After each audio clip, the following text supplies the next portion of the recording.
रहमतुल्लाहि व बरकातुहू। शुरू अल्लाह के बरकत नाम से जो बड़ा मेहरबान निहायत रहम करने वाला है। क्या आपने आज दुरूद शरीफ पढ़ा है? नहीं पढ़ा तो पढ़ लीजिए सल्लल्लाहु अलैहि वसल्लम। जी मैं हूँ रिजवान और आप देख रहे हैं मेरा चैनल खुशखती विद रिजवान।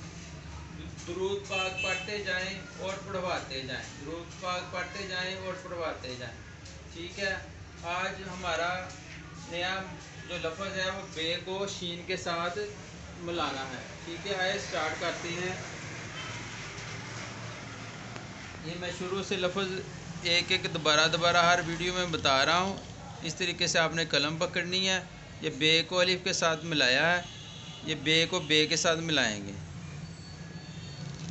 भाई आप मेरी वीडियो अच्छे तरीके से देखेंगे तो आपको किसी उस्ताद के पास जाने की ज़रूरत नहीं पड़ेगी। ठीक है, ये देखें,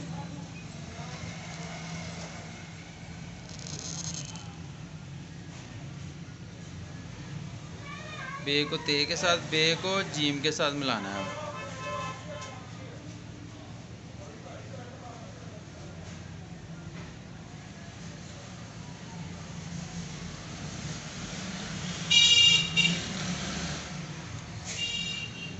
बे को रे के साथ मिलाना है, बे को सीन के साथ।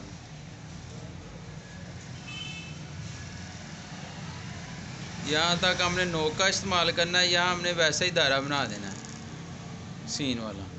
ये हमारा आज नया लफ्ज़ है, बे को शीन के साथ मिलाना है। इस तरीके से यहाँ से हमने दायरा बना लेना है।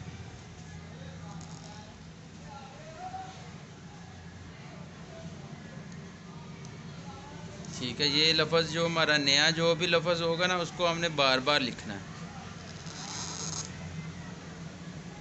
इस तरीके से।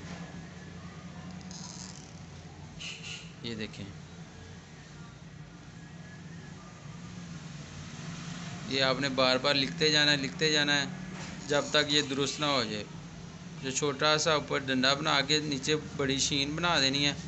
ये दायरा हमने बना दिया, ऊपर हमने नुक्ते लगा दिए हैं। ठीक है भाई, आज मैंने आपको बे को शीन के साथ किस तरह मिलाना है वो मैंने बताया है। आप अगर मेरे चैनल पर नए हैं तो पिछली वीडियो देखें, तमाम अली बे आप दोबारा सीखें। ठीक है, बार बार कोशिश करें लिखने की, इंशाअल्लाह ताला आपसे लिखा जाएगा। जी अस्सलाम वालेकुम।